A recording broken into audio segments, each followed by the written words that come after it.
To keep seeing more stories, make sure to subscribe and turn on notifications. If you like this video, share your feedback in the comments section. The silent departure. The weight of silence. Vivian Sterling moved through the grand estate like a woman already half gone. Her footsteps barely made a sound on the imported Italian marble, a ghost haunting rooms filled with priceless art and empty promises. The morning sun filtered through floor-to-ceiling windows, casting golden patterns across furniture that cost more than most people earned in a lifetime. Yet all the beauty in the world could not fill the hollowness that had taken root in her chest over the past 3 years. She had once believed love could conquer anything. How foolish that seemed now. When she married Dante Moretti, she knew what she was getting into, or at least she thought she did. The dangerous world, the late-night phone calls, the armed guards stationed at every entrance. She had accepted all of it because she believed in the man beneath the reputation. She had seen glimpses of vulnerability, moments when his hardened exterior cracked just enough to reveal something tender and real. Those moments had become increasingly rare, then stopped altogether. The lonely bride. 3 years ago, their wedding had been the event of the decade. Powerful families from across the country attended, deals were made in hushed conversations, and Vivian had worn a custom Parisian gown that made her feel like royalty. Dante had looked at her that day with something approaching reverence, his dark eyes softening as he slipped the diamond-encrusted ring onto her finger. She remembered thinking she could save him from himself, that her love would be enough to thaw the ice that surrounded his heart. Reality proved far more brutal than her romantic notions. The first year passed in a blur of adjustments. Vivian learned to navigate the complex social hierarchy of their world, mastered the art of gracious hosting, and discovered that being married to one of the most powerful men in the city meant being perpetually alone. Dante was always working, always planning, always 3 steps ahead of rivals who would gladly see him dead. She told herself it was temporary, that once things settled down, they would have time for each other. The second year brought resignation. She stopped waiting up for him, stopped planning romantic dinners that he would miss, stopped trying to share the details of her day with a man who barely acknowledged her presence. The mansion staff became her companions, though they maintained respectful distance. She poured her energy into charity work, organizing fundraisers for children's hospitals and women's shelters, finding purpose in helping others since her own life felt increasingly purposeless. The final straw. The third year broke something fundamental inside her. It happened gradually, like erosion wearing away stone. Small indignities accumulated into an unbearable weight. The morning Dante forgot their anniversary entirely, leaving before dawn without a word and returning 3 days later with blood on his shirt and exhaustion in his eyes, but no apology or explanation. The elegant dinner party where he introduced her to a visiting dignitary as simply, "my wife," without using her name, as if she were an accessory rather than a person. The countless nights she lay awake in their massive bed, the space beside her cold and empty, wondering if he would even notice if she disappeared. The breaking point came on an ordinary Tuesday afternoon. Vivian had spent the morning at a hospital charity event, then returned home to find Dante in his study, surrounded by his lieutenants. She knocked gently, hoping for just a moment of connection, maybe to share that the hospital director had praised her work. Dante glanced up, his expression blank, and simply said, "Not now, Vivian," before returning his attention to the papers spread across his desk. Something inside her shattered. Not dramatically, not with rage or tears. It was quieter than that, more profound. The final thread of hope that had kept her tethered to this life simply dissolved. Planning the escape. That evening, after Dante left for another mysterious meeting, Vivian sat in her private sitting room and made a decision. She would leave. The thought terrified and exhilarated her in equal measure. Leaving Dante Moretti was not something people did. His world operated on loyalty and obligation, and wives did not simply walk away from men like him. But she was not truly his wife, not in any way that mattered. She was a beautiful ornament in his collection, a status symbol he displayed at important functions then forgot the moment she left his sight. She deserved more than that. She deserved to be seen, valued, loved. Over the following weeks, Vivian planned meticulously. She contacted an old friend from college, someone outside Dante's sphere of influence, who helped her secure a small apartment across the city under a different name.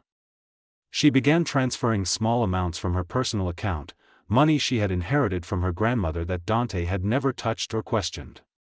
She researched her legal options, though she knew any divorce proceedings involving Dante Moretti would be complicated and potentially dangerous. Most importantly, she prepared herself emotionally. She grieved the marriage she had wanted, the partnership she had imagined, the love she had believed would be enough. She acknowledged the truth that had been staring at her for years: Dante did not love her, at least not in any way that mattered. He might possess a fondness for her, might appreciate her beauty or her social skills, but he did not see her as an equal, a partner, a person worthy of his time and attention. The moment of truth. On a Friday afternoon, while Dante attended meetings downtown, Vivian began packing. She chose carefully, taking only what was truly hers. Photographs from before her marriage, books that had belonged to her mother, jewelry she had owned before becoming Mrs. Moretti. She left behind the designer gowns, the expensive gifts, the trappings of a life that had never truly been hers. Her hands remained steady as she folded each item, placed it carefully in the leather suitcase. There were no tears. She had cried enough over the past 3 years to last a lifetime. Now there was only calm determination and a growing sense of freedom. Continue to Part 2. The Awakening. The Discovery. Dante Moretti arrived home earlier than usual that Friday evening. The meeting with the Castellano family had concluded faster than expected, a rare efficiency in his world where negotiations typically dragged on for hours. He loosened his tie as he walked through the front entrance, nodding to the guard stationed there. The mansion felt different somehow, though he could not immediately identify why. Perhaps it was the unusual quietness, or maybe the absence of the subtle floral scent that always seemed to follow Vivian through the halls. He headed toward his study, already mentally reviewing the contracts that needed his attention, when he noticed her sitting room door was open. Vivian always closed it when she left. It was one of her peculiarities, maintaining that small boundary in a house full of people. Curiosity pulled him toward the doorway, and what he saw there stopped him completely. Vivian stood beside an open suitcase on the bed, carefully folding a cream-colored sweater. 2 other bags sat nearby, already packed and zipped. Her movements were methodical, purposeful, and there was something in her posture that sent an unfamiliar chill through his chest. This was not a woman preparing for a vacation or a visit to family. This was a woman leaving. For several seconds, Dante simply stood there, trying to process what he was seeing. His mind, so quick to analyze threats and opportunities in business, seemed to move through mud. Vivian had not noticed him yet, too focused on her task. He watched her place the sweater in the suitcase, smooth it down with gentle hands, then reach for another item. "What are you doing?" His voice came out rougher than intended, almost harsh. The confrontation. Vivian turned slowly, and when their eyes met, Dante saw something he had never seen in her before. Not fear, not anger, but a kind of quiet resolve that was somehow more frightening than either emotion would have been. She looked at him as though he were a stranger, her expression carefully neutral. "I would think that's obvious," she said softly. "I am packing. I can see that." "Where are you going?"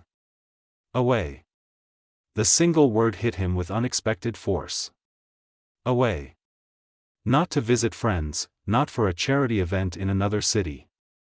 Just away. Away from him. Dante stepped further into the room, his presence usually enough to command attention and compliance, but Vivian simply turned back to her packing. "You cannot just leave," he said, and even as the words left his mouth, he recognized how absurd they sounded. Of course she could leave. She was not a prisoner, though perhaps he had treated her like one without realizing it. "Actually, I can. I have every right to leave a marriage that exists only on paper." Her voice remained calm, matter-of-fact, which somehow made her words cut deeper. Dante felt something unfamiliar rising in his chest. Panic, perhaps, or the beginning of understanding. He looked at his wife, truly looked at her, for the first time in months. She had lost weight, he realized. Her face was thinner, more angular. When had that happened? There were shadows under her eyes that makeup could not quite hide, and her hands, those elegant hands he had admired on their wedding day, trembled slightly as she folded another piece of clothing. "Vivian, stop for a moment. Talk to me." She did stop, but she did not turn around. Her shoulders rose and fell with a deep breath. "Talk to you?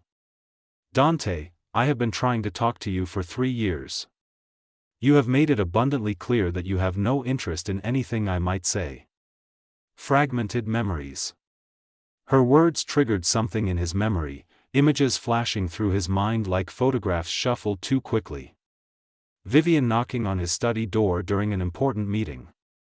Her face across the dinner table, animated as she tried to tell him about her day, while he scrolled through messages on his phone. The way she would reach for his hand during charity galas, only for him to pull away moments later, distracted by someone he needed to speak with. Birthday dinners where he arrived hours late or not at all. Anniversaries he completely forgot. How many times had she tried to reach him? How many small moments had he dismissed or ignored, too focused on his empire, his reputation, his endless pursuit of power and control? The realization settled over him like a heavy cloak. He had taken her for granted, assumed she would always be there, a constant in his chaotic world. It had never occurred to him that she might have limits, that even the most patient person could eventually break. "I did not realize," he began, then stopped. The excuse sounded weak even to his own ears. Not realizing was not good enough, not when he prided himself on noticing every detail in his business dealings, every subtle shift in power dynamics, every potential threat or opportunity. He had simply chosen not to see her struggles because acknowledging them would have required him to change, to be vulnerable, to admit that he needed her in ways that frightened him. Vivian finally turned to face him, and the look in her eyes made his chest tighten. It was not hatred or even disappointment. It was something far worse. Indifference. She looked at him the way one might look at a piece of furniture, something present but ultimately unimportant. "The truth emerges, you did not realize because you never looked," she said quietly. "Do you know what today is, Dante?" He ran through his mental calendar, searching for significance. A business deadline? A social obligation? Nothing came to mind. The confusion must have shown on his face because Vivian gave a sad, hollow laugh. 3 years ago today, you asked me to marry you. We were at that little restaurant overlooking the harbor, the one place where you seemed almost normal, almost like a man who could love and be loved. You told me that despite everything, despite your world and your reputation, you wanted to build a life with me. You promised that I would never be alone." She paused, her eyes glistening but no tears falling. "That was the last promise you ever made to me, and you broke it every single day since our wedding." Dante felt as though the floor had shifted beneath him. That proposal seemed like a lifetime ago, back when he had believed he could balance his empire with a personal life, when he thought having Vivian by his side would somehow make him stronger without requiring him to actually change. He had been wrong about so many things. "I can change," he heard himself say. "Give me another chance. Tell me what you need." "What I need?" Vivian's voice rose slightly, the first crack in her composure. "I needed a husband, Dante. I needed a partner. I needed someone who saw me as more than a convenient accessory to trot out at important dinners. I needed you to remember my name when introducing me to people. I needed you to ask about my day, my thoughts, my dreams. I needed you to care whether I was happy or slowly dying inside that beautiful prison you built around me." The weight of regret. Each word struck him like a physical blow. Dante Moretti had built an empire through careful calculation and ruthless determination. He had survived attempts on his life, navigated complex political alliances, and emerged victorious from conflicts that would have destroyed lesser men. But standing in his wife's sitting room, watching her pack her life into suitcases, he felt more helpless than he ever had facing armed enemies. "Please," he said, and the word felt foreign on his tongue. Dante Moretti did not beg. He commanded, negotiated, occasionally threatened, but he never begged. "Do not leave. Not like this." Vivian closed the suitcase with a decisive click. "How else should I leave? With drama and accusations? With tears and recriminations? I have done my crying, Dante.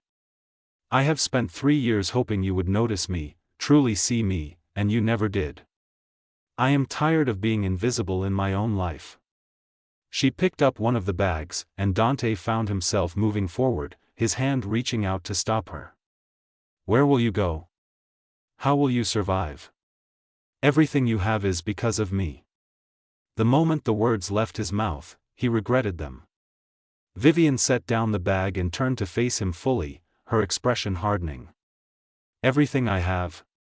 You mean the designer clothes I never asked for? The jewelry I wear to impress your associates? This mansion that feels more like a mausoleum than a home? I do not want any of it, Dante. I want to feel alive again. I want to matter to someone. I want to be more than Mrs. Moretti, the beautiful ghost who haunts your parties and asks for nothing." A glimmer of understanding. For the first time in years, Dante felt tears burning behind his eyes. He had built his reputation on being unshakable, emotionless when necessary, but Vivian had somehow found the cracks in his armor without even trying. She was not attacking him or trying to hurt him. She was simply stating facts, and that made it so much worse. He thought about the woman he had married. Vivian had been vibrant, full of life and laughter. She had challenged him intellectually, made him think about things beyond business and territory. She had a sharp wit and a generous heart, volunteering at shelters and hospitals long before she met him. Somewhere along the way, he had dimmed that light, slowly suffocating her spirit with his neglect and indifference. "I was wrong," he said, the admission tasting like ash in his mouth. "About everything. About what you needed, what we needed. I thought providing for you, keeping you safe, was enough. I thought love was something that could survive on its own without attention or care. Love does not survive neglect, Dante. It withers and dies, slowly and painfully." Vivian picked up her bag again. "I loved you with everything I had. I would have walked through fire for you. But you never asked me to. You never asked me for anything at all." Continue to Part 3. The Choice. The Empty Mansion. The door closed behind Vivian with a soft click that echoed through the mansion like a gunshot. Dante stood frozen in the hallway, staring at the space where she had been moments before. His hand was still outstretched, reaching for someone who was no longer there. The silence that followed her departure was absolute, suffocating in its completeness. He walked slowly back to the sitting room, his legs feeling strangely heavy. The open closet doors revealed empty hangers, gaps where her belongings had been. On the dresser sat a single photograph in a silver frame, their wedding day. Vivian's smile in the picture was radiant, genuine, full of hope. Dante picked up the frame, running his thumb across the glass. When had he last seen her smile like that? When had he last been the reason for her happiness instead of her pain? The night stretched endlessly before him. For the first time in years, Dante could not focus on work. He sat in his study, surrounded by contracts and reports that suddenly seemed meaningless.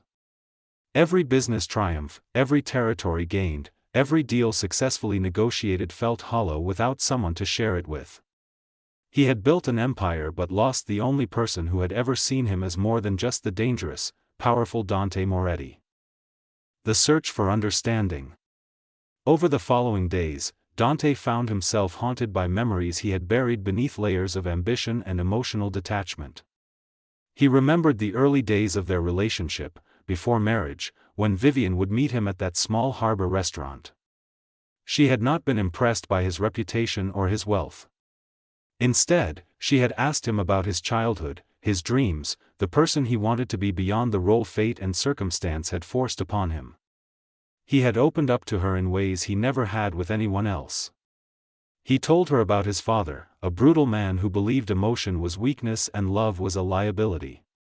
He shared his fear that he would become exactly like the man he had despised, cold and isolated, respected but never truly known. Vivian had taken his scarred hands in hers and promised that he did not have to walk that path alone. But somewhere along the way, he had pushed her away. Every time she reached for emotional intimacy, he retreated behind walls of work and distance. Every time she tried to share her world with him, he dismissed her efforts as trivial compared to his responsibilities. He had become exactly what he feared, a man so focused on power that he forgot how to be human. Dante began to notice things he had overlooked for years. The charity galas Vivian organized raised millions for hospitals and shelters. She had built real relationships with the staff, knew their families, celebrated their milestones. The mansion itself bore traces of her taste and care, fresh flowers in every room, carefully curated art that told stories, small touches that transformed a fortress into something approaching a home. She had been building a life while he had been building walls. The transformation begins. 3 weeks after Vivian left, Dante did something he had not done in over a decade. He cancelled all his meetings for an entire day and went to see Dr. Carmine Russo, a psychologist who worked with individuals from his world, people who understood the unique pressures and traumas of their lifestyle. The older man listened without judgment as Dante spoke for hours, words pouring out of him like water from a broken dam. He talked about his father's brutality, his mother's early death, the weight of responsibility placed on his shoulders at 16. He confessed his fear of vulnerability, his belief that showing emotion would make him weak in a world where weakness meant death. He admitted that he had married Vivian hoping she could somehow fix him without him having to do the hard work of healing himself. "You treated her like a bandage instead of a partner," Dr. Russo said gently.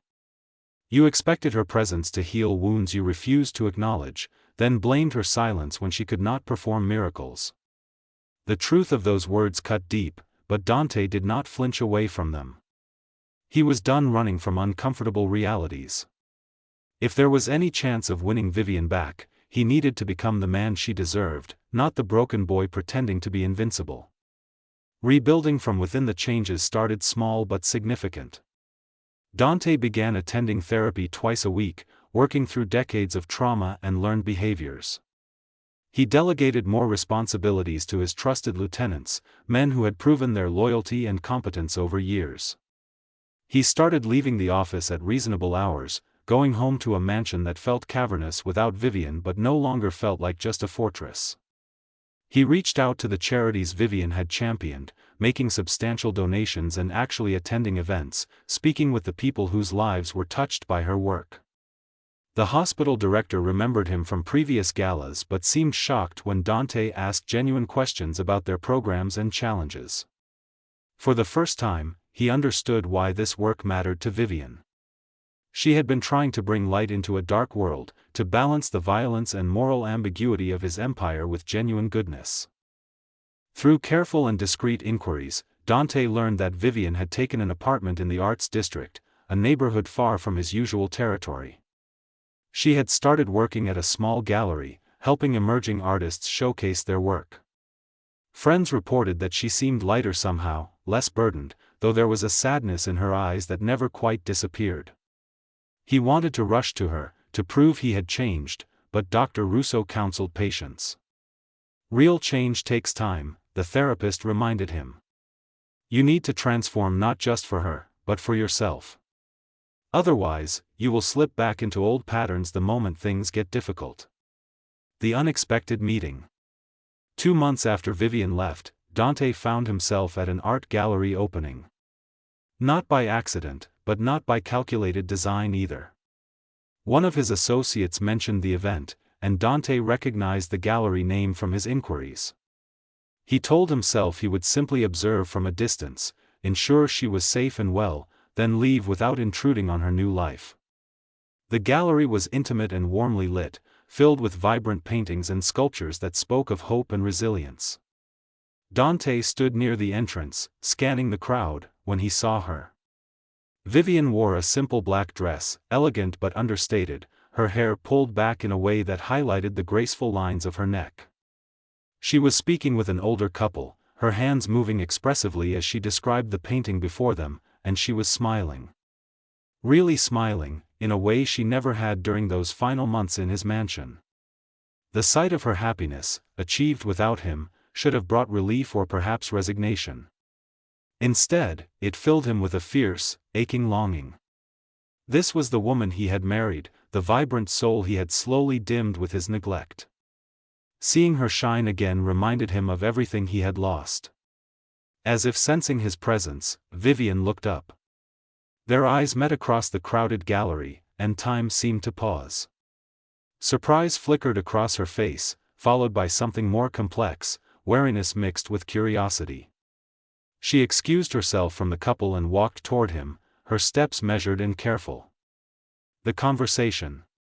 They stood facing each other, two people who had shared a bed and a life but had remained strangers in all the ways that truly mattered. Dante noticed new details about her, the confidence in her posture, the way she held herself as someone who belonged in her own skin, no longer shrinking to accommodate his indifference. "Hello, Dante," she said softly. "I did not expect to see you here." "I know. I did not come to pressure you or make demands. I just wanted to see that you were okay." Vivian studied his face, her expression unreadable. "I am okay. Better than okay, actually. I found an apartment I love, work that fulfills me, friends who actually see me as a person rather than an extension of someone powerful."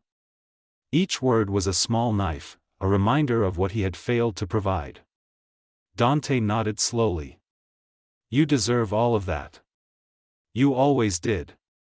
I was too blind and too damaged to recognize it." Something shifted in her eyes, a crack in the careful armor she had constructed. "What changed?" "You were never one for self-reflection or admitting fault. Losing you changed everything," he said simply. "I spent 3 years taking you for granted, assuming you would always be there no matter how poorly I treated you. When you left, I finally understood what my father's cruelty had done to me. I had become so afraid of vulnerability that I pushed away the one person who loved me despite my flaws." The truth laid bare. Vivian wrapped her arms around herself, a defensive gesture he recognized from their marriage, though now he understood it for what it was. Protection against pain she had experienced too many times before. "Dante, I cannot go back to what we had. I will not go back to being invisible, to mattering less than your next business deal or power play." "I am not asking you to go back," Dante said, his voice steady despite the fear coursing through him. "What we had was broken, built on my emotional cowardice and your self-sacrifice. If there is any chance for us, it would have to be something completely new. Something where we are actual partners, where I show up emotionally, where your happiness matters as much as my empire." She looked at him for a long moment, searching his face for deception or false promises. Dante held her gaze, letting her see the truth in his eyes. He had nothing left to hide behind, no walls or pretenses. This was him, vulnerable and uncertain, asking for something he had no right to request. "I have been in therapy," he continued. "Working through the trauma my father inflicted, learning how to be present instead of distant. I delegated responsibilities so work does not consume every moment. I visited the charities you championed and finally understood why that work mattered to you. I am trying to become the man I should have been all along, not for you specifically, but because I refuse to let my past dictate my future." The impossible decision. Tears glistened in Vivian's eyes, though none fell. "You hurt me so deeply, Dante. For 3 years, I gave everything I had and received so little in return. I cannot just forget that pain because you have had some kind of awakening. I know. I would never ask you to forget or forgive quickly. What I did to you, the way I neglected and dismissed you, that was unforgivable." Dante's voice roughened with emotion he no longer tried to hide. "But I am asking for a chance to prove that people can change, that love can be rebuilt on stronger foundations if both people are willing to do the hard work." Vivian looked away, her gaze drifting to the artwork surrounding them. "What if you slip back into old patterns? What if the moment things get stressful in your world, you retreat behind those walls again and I am left alone once more? Then you walk away with no guilt and no regret, knowing you gave me a chance I did not deserve and I squandered it," Dante said. "But I do not think that will happen. I have tasted what loneliness truly feels like now, what it means to live in that mansion without you. I would rather face 100 enemies than experience that emptiness again." A fragile beginning. The gallery around them buzzed with conversation and laughter, but in their small corner, time seemed suspended. Vivian finally looked back at him, and Dante saw the war playing out behind her eyes. The desire to believe in second chances against the memory of years of pain. Hope struggling against hard-learned caution. "I cannot promise anything," she said finally. "I cannot move back into that mansion and pretend everything is fine because you have had some sessions with a therapist. If we do this, if we even try, it has to be slow. Coffee dates where we actually talk. Dinners where you put away your phone. Genuine effort to know me as I am now, not who I was when we first met." Relief flooded through Dante so powerfully he felt lightheaded. It was not forgiveness, not reconciliation, but it was possibility. "I will take whatever you are willing to give. One coffee, one conversation, one moment at a time. No pressure, no expectations beyond showing up as my authentic self." Vivian reached into her small purse and pulled out a business card for the gallery. She turned it over and wrote a phone number on the back, then handed it to him. "This is my new number. Call me next Tuesday afternoon. If you remember, if it actually matters enough for you to follow through, then maybe we can have that coffee." Dante took the card like it was the most precious thing he had ever held. "I will call. I promise you that, Vivian. No more broken promises, no more empty words." She nodded, and for just a moment, allowed herself a small, tentative smile. "We shall see, Dante Moretti. We shall see if you have truly changed or if this is just another performance."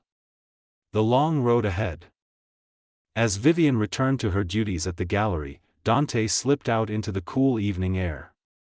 The city stretched before him, lights flickering in the darkness like stars, and for the first time in months, he felt something approaching hope. Not the arrogant certainty he usually carried, but something more humble and precious. The possibility of redemption, earned through genuine effort rather than demanded through power. He pulled out his phone and set a reminder for Tuesday afternoon. Then he added another reminder for Monday evening, just to ensure he would not forget.